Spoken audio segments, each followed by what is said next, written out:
हमारी बात मान लेना, यह महापुरुषों की बात कहते हैं।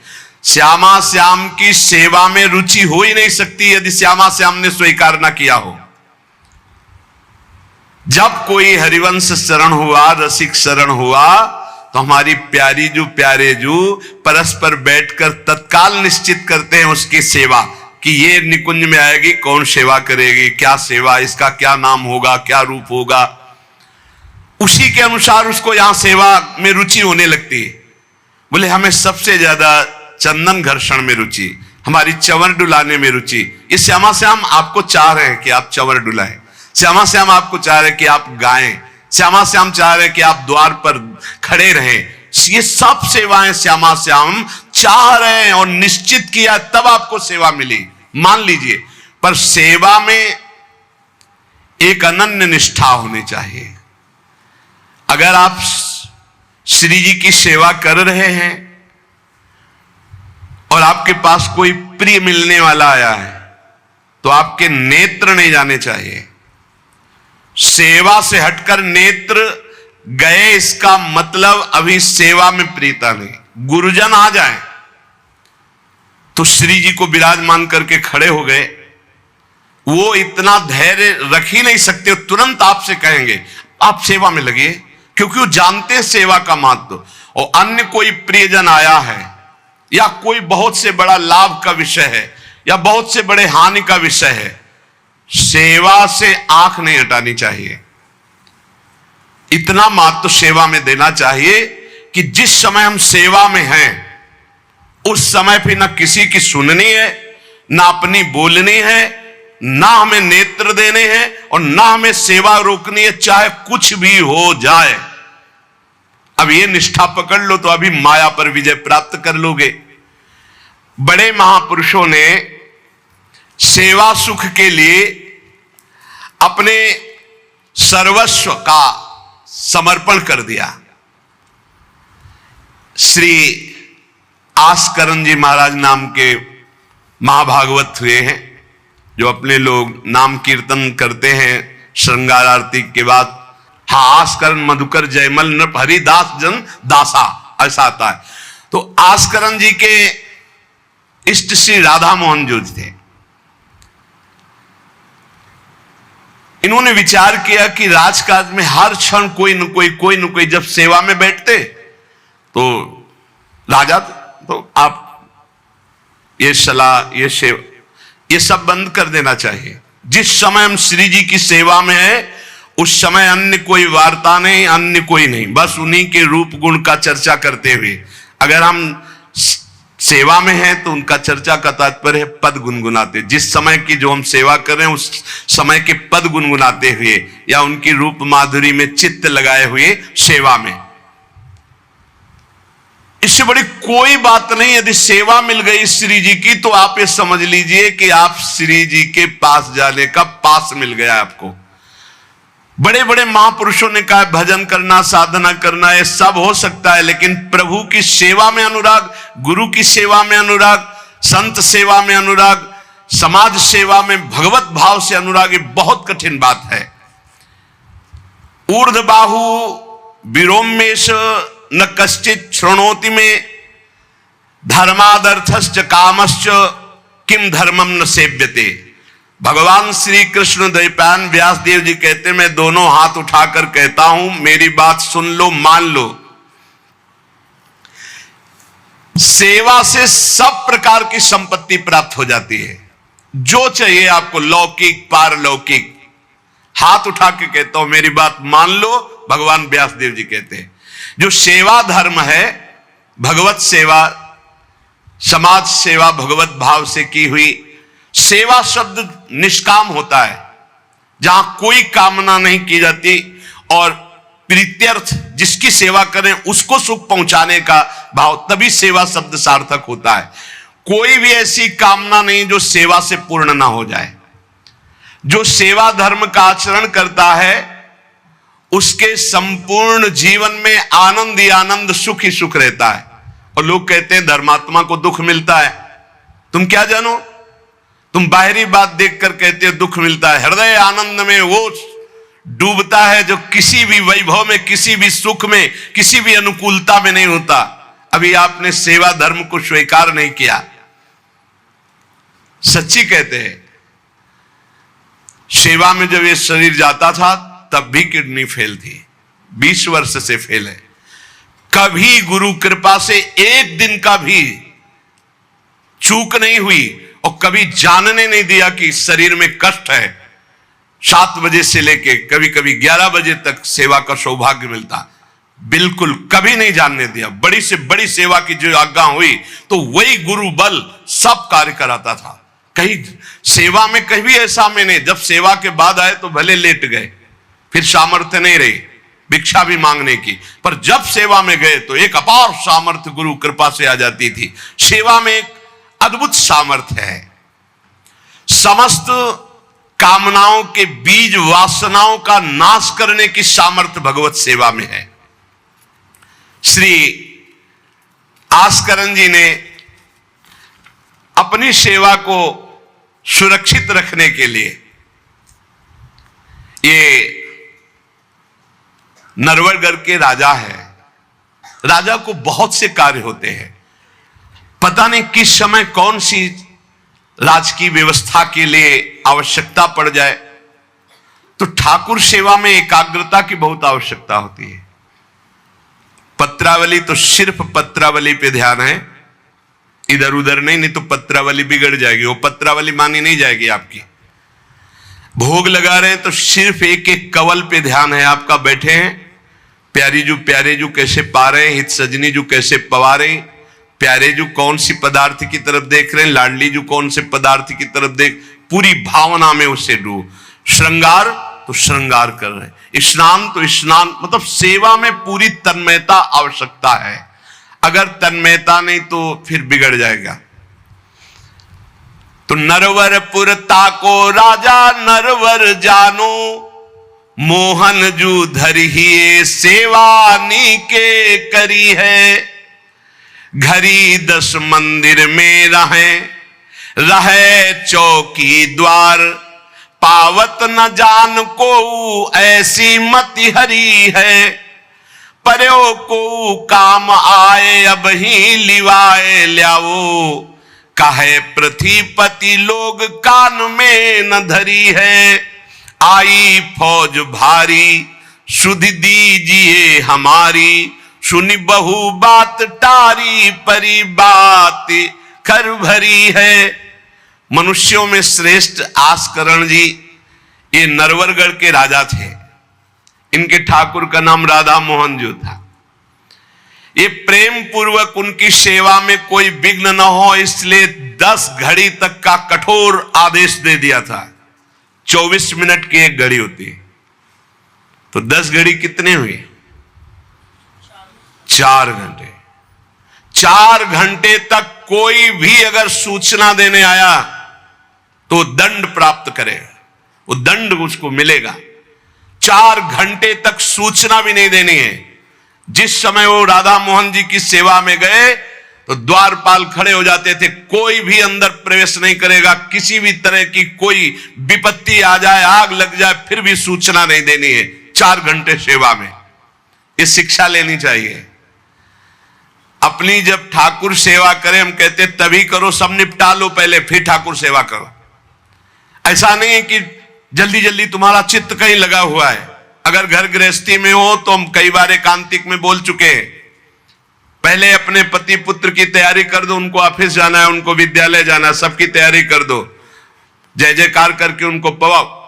फिर इसके बाद अपने ठाकुर को स्नान कराओ, ठाकुर को भोग लगाओ, निश्चिंत हो करके। चित्त वृत्ति बार बार दौड़ रही है, ठीक बात नहीं। अगर हमें कभी कोई और कार्य हुआ तो हम पहले वो कार्य करते थे, फिर राधा वल्लभ जी के दर्शन जाते थे, क्योंकि हम राधा वल्लभ जी के दर्शन में खड़े वही चिंतन करेंगे, वो उनके पास जाना है तो पहले उनके पास हुआ है, फिर अगर कोई कार्य है तो हम वो निपटा के तब जाएंगे। ऐसी सेवा में अन्य कोई वार्ता नहीं, अन्य कोई चिंतन नहीं, अन्य कोई हमारी क्रिया नहीं, केवल सेवा में तत्पर। इसलिए उन्होंने कठोर नियम लगा रखा था, 4 घंटे तक कोई सूचना भी नहीं देगा। और आप मंदिर में राधा मोहन जी को 4 घंटे स्नान कराना, श्रृंगार कराना, आरती करना, फिर आरती करके भोग आदि सब करके फिर दंडवत करना। दंडवत के बाद जब प्रसाद चरणामृत लेकर उठते तब कोई बात हो तो बता सकते हैं। वो भी बात जब श्री जी की चिक डालकर बाहर निकले, उस समय द्वार पर चौकीदार बहुत सावधानी से कोई भीतर न जाने पावे। देखो, महापुरुषों से हमको शिक्षा मिलती कि हम कैसे ठाकुर सेवा करें। ठाकुर जुगल किशोर हमारे, इनकी सेवा हम कैसे करते हैं। आप 4 घंटे एकाग्रचित होकर केवल सेवा में ही डूबे, बड़ा सुख मिलता है। जब अपने श्री जी सौभाग्य दिए थे सेवा करने का, तो जैसा श्रृंगार करने के बाद जब दर्पण दिखाते थे तो रोना आता था। अपने प्रभु को श्रृंगारित देखकर जो हृदय में सुख मिलता है, रोम रोम आनंदित हो जाते थे। कभी कभी 2-2 बजे दोपहर तक बैठे फिर भिक्षा मांगने जाते थे। श्रृंगार करने के बाद पद सुनाओ उनको, फिर उनकी रूप माधुरी देखो। भक्तों के नेत्र अलग होते हैं तो प्रभु उनका रसास्वादन भी अलग ही करवाते हैं। एक बार क्या हुआ, आवश्यक कार्य से नरवरगढ़ में दिल्ली के बादशाह का आगमन हो गया। बादशाह जो सैकड़ों राजाओं के ऊपर होता था, और ये नरवरगढ़ के राजा थे। उसने आज्ञा करी, जाओ आस्करण जी को हमारे सामने जल्दी लिवा करके लाओ। और आस्करण जी का नियम था, राधा मोहन जी के मंदिर में गए तो सख्त आदेश, कोई सूचना नहीं पहुंचाएगा। सब आस्करण जी के जो रक्षक थे उन्होंने मना कर दिया, नहीं महाराज, ये आपकी सूचना भी नहीं पहुंच सकती, 4 घंटे आ ही नहीं सकते आस्करण जी। उसको बहुत क्रोध आया, बादशाह हो, मैं आदेश कर रहा हूं, एक छोटे राजा के सेवक हमें जवाब दे रहे हैं। बादशाह ने आज्ञा का उल्लंघन, इससे बड़ा क्रोध हुआ और उसने बड़ी सेना बुलवा ली और सेनापति को आदेश किया कि जाओ बोल दो, नगर का नाश करवाना चाहते हो या हमारी आज्ञा का पालन करना चाहते हो। तुरंत आस्करण को भेजो, अन्यथा पूरी सेना बलात् नगर को नष्ट कर देगी और जबरदस्ती आस्करण को बंदी बना लिया जाएगा। बादशाह का आदेश, देखो परीक्षा होती। जब ये आदेश हुआ, सेनापति आया, निज दूतों से जो अंगरक्षक द्वारपाल, उनसे कहा, सबने कोई उत्तर नहीं दिया। 4 घंटे तक हम अपने राजा को सूचना भी नहीं दे सकते, जो तुम्हें करना हो करो। ये बड़ी बात है। बादशाह का हुक्म, बादशाह के सेनापति का हुक्म, सेवा में विघ्न ना पड़ जाए इसलिए कठोर नियम लिया था। पर सबके हृदय में घबराहट थी कि अब क्या होगा जब बादशाह नाराज हो गया, सेना आ गई, सेनापति आ गए, अब क्या होगा। सेनापति ने बादशाह से कहा कि अब क्या हुक्म है, वहां से मना हो गया है, आपकी आज्ञा का उल्लंघन, हमारी आज्ञा का उल्लंघन, हमारा भय दिखाना सब व्यर्थ चला गया। कही कह पठाई, कहो कीजिए लड़ाई, सुनी रुचि उपजाई, चली पृथ्वी पति आयो है। पर्यो सोच भारी, तब बातों विचारी कही, आप एक जाओ गयो अचरज पायो है। सेवा करी सिद्धि साष्टांग होई के भूमि परे, देखी बड़ी बेर पाओ खड्ग लगायो है। कटी गई एड़ी ये पै टेढ़ी हूं न भौ करी, करी नित नेम रीति धीरज दिखायो है।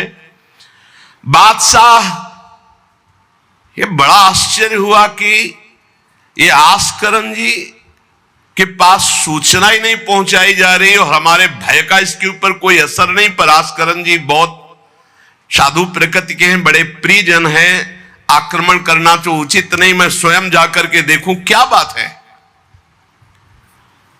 राजा थोड़ा भाव से युक्त हुआ, नहीं तो रजोगुण में फिर ऐसा भाव कहां होता है। पर आस्करण जी की भक्ति का प्रभाव कि उसके ये देखो चल के आखिरकार है क्या। बादशाह स्वयं आया, राज कर्मचारी अब विचार में पड़ गए कि बादशाह को कैसे रोका जा सकता है। सब जितने उनके अंगरक्षक सबको रोक दिया। ये बड़ी बात है, यह है भगवान की आराधना का बल। नहीं, बादशाह को कौन रोक सकता है। एक छोटे राजा ये है, उनके सैनिकों ने, द्वारपालों ने रोक दिया और बादशाह से कहा राज आज्ञा का उल्लंघन हम नहीं कर सकते, ना हम सूचना दे सकते हैं और ना किसी और को अंदर जाने दे सकते हैं। किसी और को अंदर नहीं जाने दे तो हम जा सकते हैं। बोले हां, आप बादशाह हैं, आप जा सकते हैं, लेकिन आपके साथ कोई नहीं। बादशाह राजी हो गया। देखे आखिरकार अंदर क्या है। वहां जाके देखा तो आस्करण जी की सेवा हो चुकी थी संपूर्ण। अब वो दंडवत कर रहे थे। कई बार हमने प्रार्थना की है उपासकों से कि 11 दंडवत, 21 दंडवत, 51 दंडवत, 108 दंडवत, जितनी सामर्थ्य हो नियम ले लो, रोज करो। 4 परिक्रमा करो श्री जी की और 11, 21, 51, 108 दंडवत करो। जो स्त्री शरीर के साधक हैं वो पंचांग दंडवत करें। पंचांग किया, खड़े हो गए, हाथ जोड़ा, मंत्र जपा, फिर पंचांग किया, फिर खड़े हो गए। ऐसे ही जो पुरुष शरीर साधक है वो साष्टांग करें। साष्टांग किया मंत्र जपते हुए, फिर खड़े हो गए, हाथ जोड़ा, फिर मंत्र जप कर प्रणाम किया, फिर साष्टांग, फिर ऐसे। हमें लगता है कि होती होगी दंडवत, करते होंगे, क्योंकि ये नियम तो बहुत पहले से दिया और ये करना ही चाहिए। सच्ची कहते हैं बड़ा सुख मिलता है जब अपने इष्ट के चरणों में साष्टांग लौट कर और उनकी तरफ देखते हुए। बहुत कृपा होती, बहुत कृपा होती। यावत स्वस्थमिदम कलेवरम यावत च दूरे जरा, जब तक ये शरीर स्वस्थ है बुढ़ापा दूर है। आनंद लूट लो भाई, ये कमाने का समय गंवाने का नहीं है। आस्करण जी अपने ठाकुर की संपूर्ण सेवा करके दंडवत अपनी पूरी कर रहे थे। अब जैसे 108 दंडवत तो समय लगेगा। हमने देखा है पूज्य सदगुरुदेव भगवान को अस्वस्थ शरीर में, अस्वस्थ अवस्था होने पर भी, बुखार है पर दंडवती अपनी पूरी करते हुए, नियमावली पूरी करते हुए देखा। क्योंकि जैसे ब्रज की 84 कोस की परिक्रमा में तो श्री जी साथ थी, बहुत थकान, बहुत शरीर कष्ट में, पर आप अपनी दंडवती जरूर पूरी करते। गुरुदेव भगवान को देखा। महापुरुष नियमनिष्ठ होते हैं, जो नियम ले लिया उससे तोड़ते नहीं। जय बजे आरती होती है, आप देख लो, 5 मिनट के अंतर की बात नहीं कह सकते, नहीं आपको ठीक समय से आरती मिलेगी। जय बजे वो टहलने के लिए वही उनका समय होगा। महापुरुषों की पहचान होती है, उनकी एक रस दिनचर्या चलती, उनकी दिनचर्या में फर्क नहीं पड़ेगा, शरीर में भले फर्क पड़ा हो, चाहे बुखार हो, चाहे जुकाम हो, चाहे जो भी पीड़ा हो, दिनचर्या में फर्क नहीं पड़ सकता। ये महापुरुषों की पहचान होती है। आस्करण जी साष्टांग लेट करके दंडवत कर रहे थे।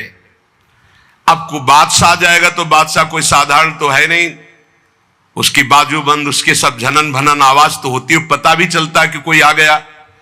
मुड़ करके भी नहीं देखा बादशाह की तरफ, बस बार बार साष्टांग दंडवत, खड़ा खड़ा देखता रहा। 108 दंडवत 2-4 हो तो बड़ी देर हो गई, ना बादशाह से बात, ना सलाम, ना कोई, बस वो अपनी साष्टांग दंड। ये होना चाहिए। आप श्रृंगार कर रहे हैं तो श्रृंगार में ही दृष्टि होनी चाहिए। दंडवत कर रहे हैं तो किसी की तरफ नहीं, सिर्फ दंडवत के सामने प्रिया प्रीतम है, हम बार बार दंडवत कर रहे हैं। ये उपासकों की एक एकाग्रता होती है। भला सोचो, बादशाह पास खड़ा है तो ऐसे लेटे लेटे भी तो देख सकते थे, बिल्कुल नहीं देखा। राजा को, बादशाह को बड़ा आवेश आया कि इतनी देर से मैं खड़ा हूं, पहले तो वहीं सब नाना करते रहे, इतनी देर से खड़ा हूं, ना कोई प्रणाम, ना नमस्कार, ना हमारी तरफ देख रहा है, क्या है। तलवार निकाली और साष्टांग दंडवत कर रहे थे तो मारा, एक पैर की एड़ी कट गई, एड़ी कट गई, खून बह रहा है। साष्टांग दंडवत फिर खड़े, फिर साष्टांग दंडवत, फिर खड़े, फिर साष्टांग दंडवत। बिल्कुल नहीं देख रहे कि एड़ी कट गई। सोचो जरा, ये भक्त की निष्ठा है उपासना की। या तो अगर एक चींटी काटेगी तो थोड़ी देर लौट करके पहले देखेंगे क्या हो रहा है, फिर दंडवत। एड़ी कट गई, लेकिन किसने काटा ना ये बात देखी। एड़ी कटना कोई साधारण बात समझते हो? तलवार से पूरी एड़ी काट दी।